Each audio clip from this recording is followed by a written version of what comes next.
Ronnie Kray's moment had arrived. He was going to teach the Richardson gang and everybody else that they should not mess with him or his firm.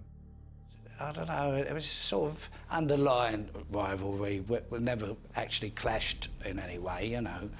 There was an animosity. They had a few little near fallouts in the West End at different clubs and things. What happened was the row. I mean, there was a fellow who I had 6 betting shops, you know, betting offices, and one of these young guys, he was only 20, Kenny Hampton. He was a lovely kid, and the girls liked him because he's a good-looking boy, and he was in a club one night, at the Stalk Club, I think it was, yeah, and he got bashed up down in the toilets for no reason or other. They kicked the shit out of him. I find out that Eddie and Fraser and them had done, and the rest of the firm. So my brother George had the Red Salve Club up at Clapham Common, and they were all down there. And George rang me. He said, "Well, they're all downstairs." And so I went down there, and I was very angry. And I only went with one person, Ronnie King, and they was all in a group. And I went over and I pulled him.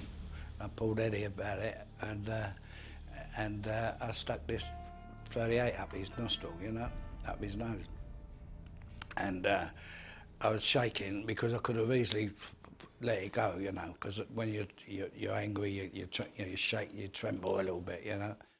We had our little argument, fallout, and I said, well, now that prize, if anybody, I just said, if that happens to anybody else, who I said, you had the story, you kicked the dog, you kicked the master.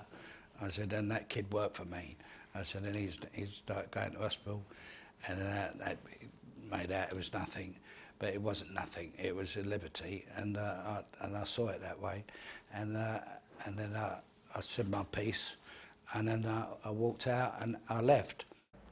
Someone from up north, through Billy Hill actually, and he got in touch with Billy, and then he put us in touch to put a couple of people on the door in the club.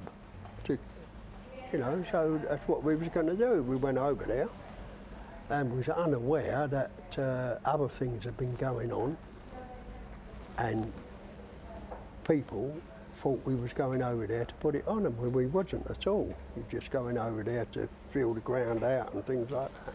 I walked up to dig it out. I said, "What you doing?" He's gone, "A Luger." I said, "A Luger." It was a Luger. He said, "Jim, it's going to be war tonight." He said, I said, "Dick," I said, "Don't be silly." Took the gun off him, put it in the girl's bag that I was with, right? Then boom, everything else happened. Then Dickie Hart, somehow or other, he got the gun. Anyway, they had 2 guns. We never had no guns. So, and then one of them wanted to have a fight with me. We had a fight on the dance floor. Right? I done him on the dance floor, set astride of him. I wanted to really punch his head through the fucking floorboards, to be quite honest. But I was waiting to get shot in the back. My mate had already been shot in the arm, Harry Rawlins, blood come out, spurting out everywhere. So I'm waiting to get shot for beating him, to be honest. So I didn't go too strong. He's crying out, I've had enough, I've had enough. So I got up and left him. Then there was a bit of movement from outside. Someone tried to get outside, get out the back door, right? So they run out the back door. So everyone ran out the back door. And that's when Dickie Hart lost his gun, and he'd already shot Fraser with it and Harry Rawlins with it. It's quite a big 45, you know. And he finished up getting the gun, and he got one from the gun, but he didn't survive it. And all of a sudden the phone went. I went, "Hello, it's Ted." He went, "Jim, Dickie Hart's dead, got killed." I said, "Oh, I'll see you in the morning." I thought, God, no, that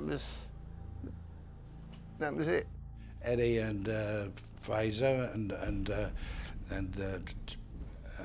all the rest of the firm had been down there, and it kicked off. About 4 people had been shot, you know, with shotguns and everything, and they'd been killed. The little fella, Dickie Hart, and he was the casualty.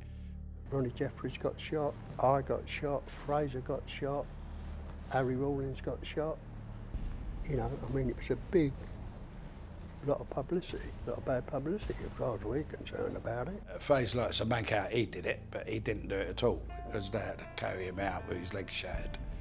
And of course, that was like an open warfare now. It was sort of, that was the beginning of all the trouble.